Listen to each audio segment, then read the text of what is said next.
But if we don't have the executive leadership buy-in and alignment to why this is important for business, a lot of it can fall flat. Welcome to We're Only Human, a podcast focused on blending research and practical advice to help today's HR, talent, and learning leaders improve business outcomes. Let's welcome your host, Ben Eubanks.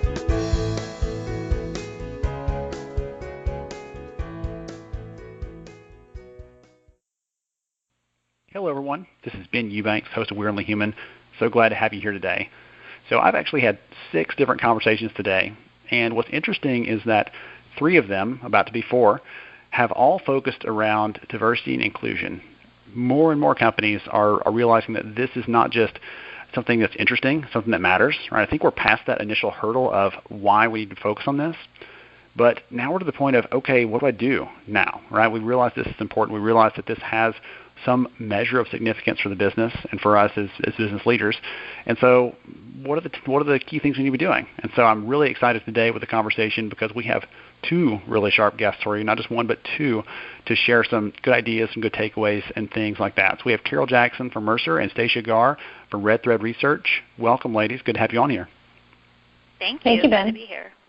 Absolutely. So, Carole, let's start with you. Tell us a little about who you are and what you do. Sure. So my name's Carole Jackson. I'm based in Colorado, and I work in Mercer's Global Diversity and Inclusion practice, and specifically I lead our research and product development efforts. And I've actually worked with Stacia in the past at Mercer Associates. It's kind of how we even got started on this research, and I'll let her kind of explain that after she gives her background. Great. Thanks, Carole. Hi, I'm Stacia Garr, and I lead with my partner Danny Johnson an organization called Red Thread Research. We are a human capital research and advisory firm that focuses on talent management, diversity and inclusion, learning and careers, and the technologies that enable them. As Carole said, she and I worked together, it seems like forever ago, when it was Mercer and Associates, and we got reconnected over our love and passion over diversity and inclusion and technology and how technology can enable organizations to change the way that they approach D&I. Interesting. So, Carole, I want to throw this first question to you. So Stacia just said she's got a passion for this, and you 2 both have a shared passion for it. Obviously, it's what you get to do every single day. And so you're hearing this probably more often than I am, but D&I is a huge concern for employers, right? There's so much information coming together about why this is more than just a good thing to do. Right? Instead of just being just the right thing, it's also a thing that impacts the business to some degree. And so there are some really interesting technologies and things out there that are helping employers to improve this. So what are you seeing in terms of problems that this technology are trying to solve? Sure. You know, the surprising, maybe surprising, but we've really found that there are just dozens of problems that the technologies are trying to solve. In our Mercer research and consulting, we find that companies face both issues with individuals and also issues at the organizational level. So on one hand, we find that these organizations are trying to educate their employees and their leaders to mitigate their individual biases and trying to drive more inclusive behaviors with their teams on a daily basis. On the other hand, when we think about kind of the broader organizational perspective, they're examining many times long-standing practices to determine if and where they're potentially helping or hurting the diversity of their workforce. So when we look at the technologies coming to market, we're finding that they're trying to sometimes solve individual, sometimes trying to solve organizational issues.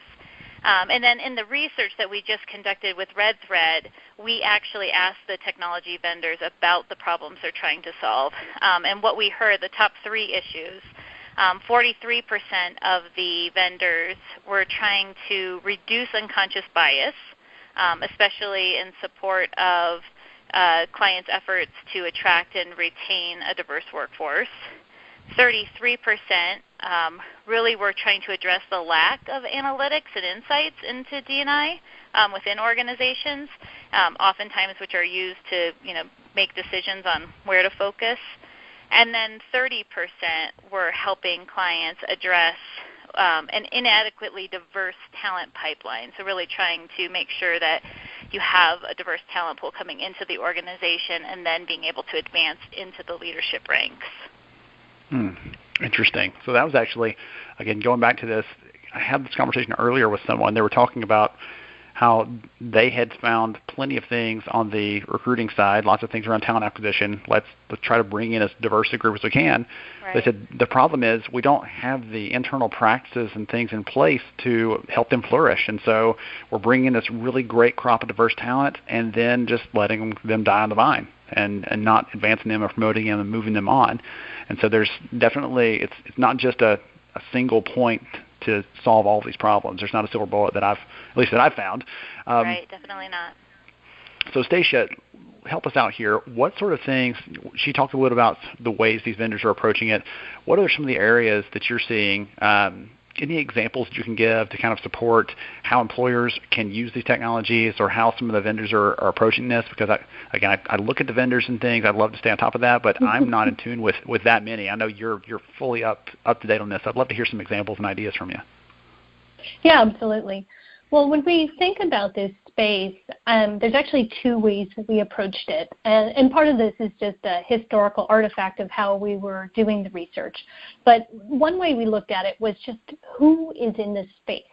So who's developing technology here?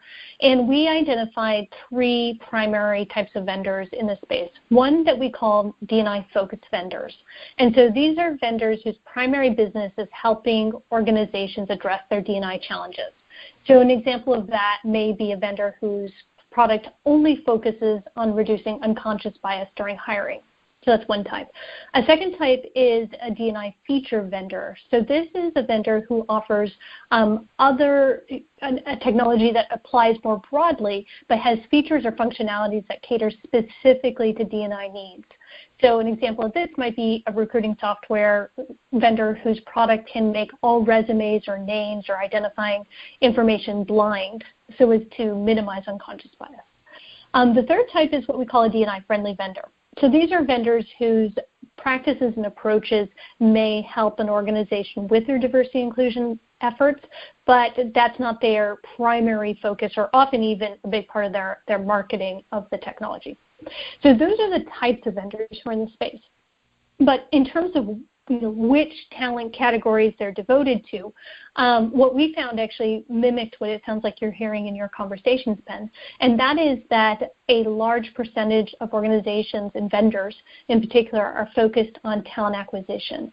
So 43% of the vendors in our study, and we have 109 vendors in the study, 43% of them are focused on talent acquisition. So just different practices for getting that diverse talent in. We then had three other categories. So one is engagement and retention, and 12% of our vendors were focused there. Development and advancement. So that's the learning, leadership development, et cetera. We had 9% there, and then 26% were focused on D&I analytics.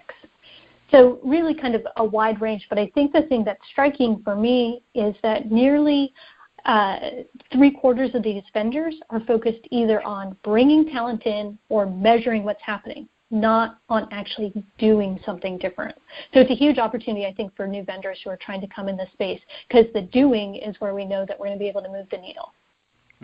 Very interesting. Very interesting. Well, that measurement piece is really interesting because, I think about the ways that we measure diversity in the past, and I think back to my days of doing affirmative action plans, things like that, and those don't really move the needle because they just look at people as a quota, as a number, versus looking at the value that they can bring, looking at it from the perspective of how can they make this organization better, and how can I encourage my leaders to see that as well. The managers that are making decisions every day, how can we help them to see that and to make decisions that align with that versus just saying, if we've got to hire 3 more of these and 2 more of those in order to hit our numbers. It's a different sort of conversation. So, Carole, what about the analytics piece there? How are they helping organizations to get better at measuring D&I interventions, how to measure the impact on the business potentially even? I'm kind of curious what you're hearing. Yeah, there's, one of the things that's really critical is even having easy access to the data. A lot of our clients struggle with having data sources that are easily accessible, can be analyzed quickly, and yes, definitely wanting to measure the impact of their existing interventions, but as importantly, really wanting to understand where to focus the interventions, where they should take action. So we're finding that having access to the analytics, being able to see the flow of talent into the organization, to be able to look by business unit, by geography, by department, how talent is advancing and who's leaving and how are they being paid. Really having access to that data is critical. And in the research, we found nearly 30 vendors really focusing on this D&I analysis and monitoring space. It's actually the second biggest in the study, as Stacia just mentioned, outside of talent acquisition. And we find that these vendors are really, yes, looking at representation and other kind of key performance indicators of how a diverse talent pool is making its way through your organization. It's making it really easy to see if there's any pay inequities. There's a few cool vendors looking at organizational networks and who different employee subgroups are interacting with and what the implications are of that. And then, of course, looking at the talent acquisition processes as well, and making sure that we have dashboards so we can get down to that action level for frontline managers, making sure that they can see the data and have awareness so that they can then obviously take the action. And I know, Stacia, you talked to several vendors in this space and even a client using one, so maybe you want to talk to that one specific case example.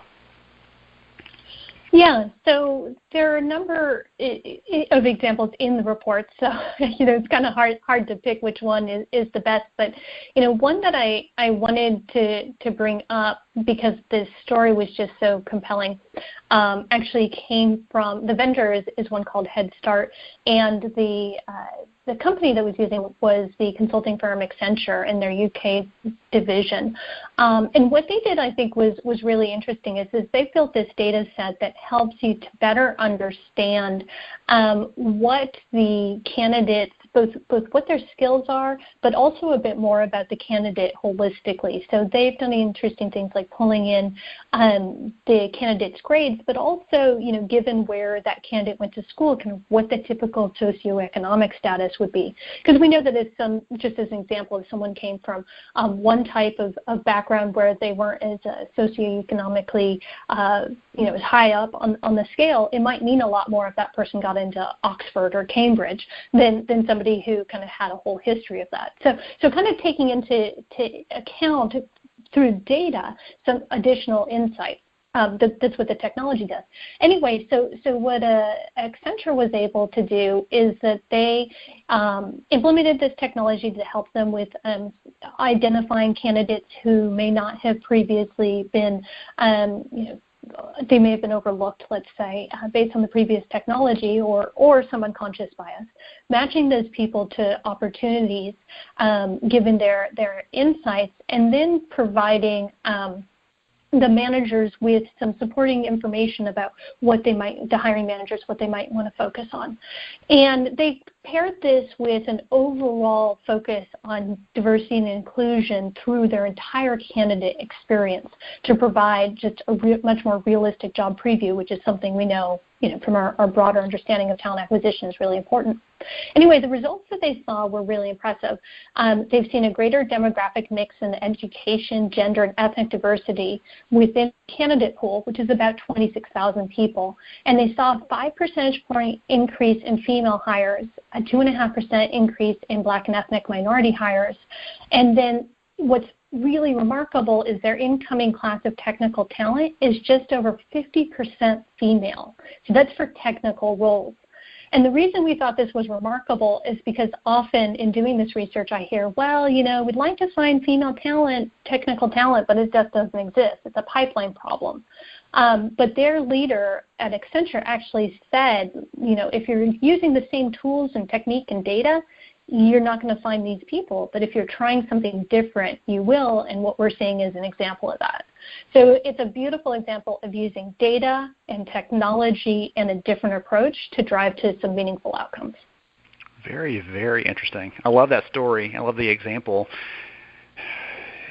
If you look in the same places you've always looked, you'll get the same people you've always found, basically. That, not butchered that version of the really nice saying that the quote we always use, but it's the same kind of thing. And that's the conversation I've had a lot lately around, again, this is not a conversation about the AI stuff, but when you hear about these different tools that are automating hiring processes and things like that, people are always worried about the bias. And what I always throw back at them, they're like, the algorithm's biased. I'm like, no, you are.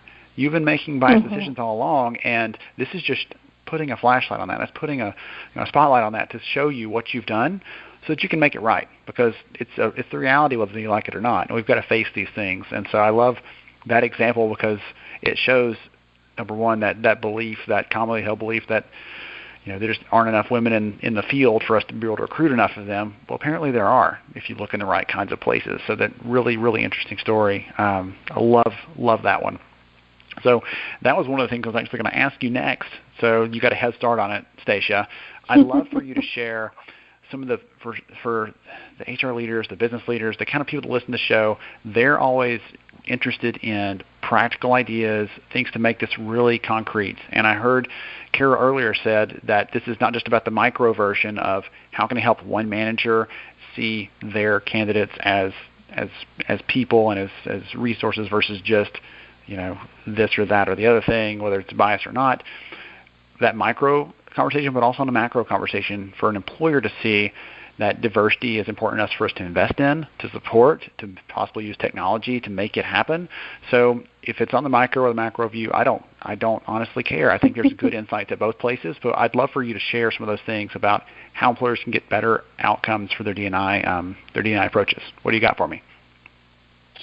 Yeah, so whenever I talk to an organization about what they should do, it starts with what are you trying to achieve? So it's very easy to dive into a report like we just did and say, oh, there's 109 vendors out there. I want to learn all about them, et cetera. I actually just had a call with someone who was like, well, I just want to know what you're seeing that's innovative. And I said, well, there's lots, but what are you trying to do? Because it doesn't matter if it's innovative if it's not the right thing, right? So figure out what it is that you're trying to accomplish. So in the Accenture story, they knew they needed a more diverse pipeline, and they also knew that they needed to have a clearer expectation and clear messaging around what it meant to be a diverse person working at their organization. So they had a dual purpose, and that's part of what made them successful in addition to the technology. So focus first on what are you trying to shift for the organization. Second, I would say understand what the current state is and what the biggest pain points are. And this is where that opportunity is to use that data that Carole mentioned. It's not enough to just have representation data, but what is causing that representation data to be what it is?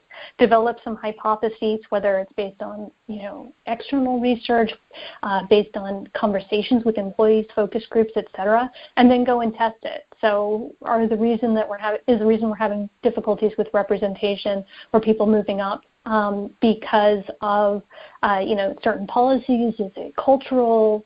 What is it? And then from there, figure out what are the practices and the underlying technology that could support it.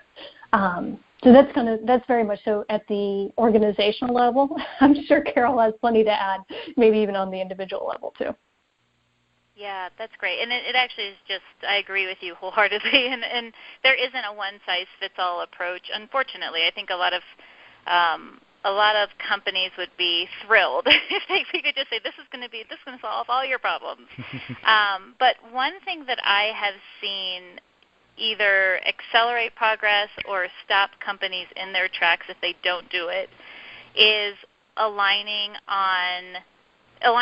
the D&I strategy to the business goals, and specifically because D&I efforts require both individual and organizations to take action, you have to be able to articulate your answer, the organization's answer, and even your personal answer to why is diversity and inclusion critical for our business, and then take that out to your workforce so that as you enhance processes, as you roll out new tools or programs, your workforce really understands why. And I think what we have seen over and over again is you can even have some great data that tells you here's where your issue is, here's where the choke point exists, and here's what you should do about it. But if we don't have that higher level, of course, the executive leadership buy-in and alignment to why this is important for business, a lot of it can fall flat, or you're not going to necessarily see the results that you were hoping to see. So I would say that's kind of the number one place to start, is to really kind of create your organizational narrative, interview your key stakeholders, and define why diversity and inclusion is really critical for your business, and thus why these various practices and policies and tools that are going to help you improve diversity and inclusion are worthwhile. I would add to that. Go for it, Stacia. Yeah. I would just add that it's then important to communicate that in an authentic voice. Mm-hmm. I think that people have a really low tolerance right now if it just comes across as kind of corporate mumbo jumbo, for lack of a more sophisticated term. But it needs to be authentic. Why does it matter here? Some of the most powerful communications are ones where your executives are willing to be personal about why something matters to them. Mm-hmm. So I think that element, particularly as we're looking at a younger and more diverse workforce, is really critical. Right. We definitely see that. And, that's a great point, because I was thinking that in interviews that I've done with stakeholders, trying to align on kind of the organizational message, having that authentic individual message is different. So it's going to be a different reason for your chief legal officer, a different reason for your finance organization, a different reason for your operations. And so, finding kind of that overarching drive, but then being able to communicate that authentically, even at each of us personally, being able to communicate to the people that we're speaking with is really important. And then hopefully, as you start communicating that, then even some of your middle managers and your frontline managers start to be able to articulate their authentic, kind of here's why this is important. That actually is perfect. I'm glad Stacia jumped in to say that, because that actually ties in even better with what I was going to say in the first place. So last year was running a hackathon for HR leaders for process improvements, and one of the problems that one of the groups brought up was D&I, working on trying to get better outcomes there. And they said, we really struggle with getting executives to buy into this, and once they do, how do we kind of flow that down so everybody sees that they're not just giving it a thumbs up in the meeting, but then behind closed doors, they're like, who cares? And so the winning pitch for this hackathon was the team actually said, we're going to go back, we're going to shoot 30-second videos of our executive leaders talking about a time they felt like they really belonged and they felt like a part of something bigger than themselves. And they're going to share the videos out with the organization, so that anybody can see, like, whether this person's diverse or not, they understand what it means when you feel like you belong, when you feel included, and they're going to try to create a stronger culture around that. So I love that piece about authenticity, because that was a great example of someone sharing that back with me about how they were going to do that within their own company, and so I thought you guys would enjoy that one. Mm-hmm. Yeah, definitely. I love that. Awesome. So, Carole, you two have mentioned a report a couple of times. I know that everybody's going to be really curious to know who those vendors are that are listed here, what their capabilities are, what you think about kind of the future of the space, and some of those kinds of ideas and things that are in there. I know that I'm really excited to see the final version of it come out, because I saw the initial research piece come out in the fall, and that's when I kind of tapped Stacia on the shoulder, like, we've got to have this conversation, because I want other people to know about this and hear about this. So how can someone connect with you, learn more about the research? And we'll make sure you get a link in the show notes, but how else can they connect with you? Yeah, absolutely. We have the report for download, and we also have an interactive market map where you can explore the different types of vendors. So it's pretty neat. You can go on and click around if you're interested in vendors that are focused on diversity and inclusion from a learning and development standpoint. You can look at those. So it's a way that you can, it's on a website so that you can go there and kind of explore and then also download the report. And that website is info.mercer.com. facebook.com/D&I Tech. So we will have those in your notes, I assume, yes? Yes, ma'am. Absolutely. Perfect. Awesome. Good deal. This has been so much fun. I have enjoyed this thoroughly. I appreciate both of you for taking time out of your day to join us. Yeah, thank you for having us. Thank you. Yeah, absolutely. Awesome. To everybody else, I hope you enjoyed the discussion today. As always, we appreciate you listening. This has been Ben Eubanks, your host. Thank you for listening to We're Only Human, and we'll catch you next time. Thank you for listening to We're Only Human. Please take a moment to share this episode with another HR leader who might see it as a valuable resource in their daily work. For more information about the podcast and to see all our show archives, please visit upstarthr.com.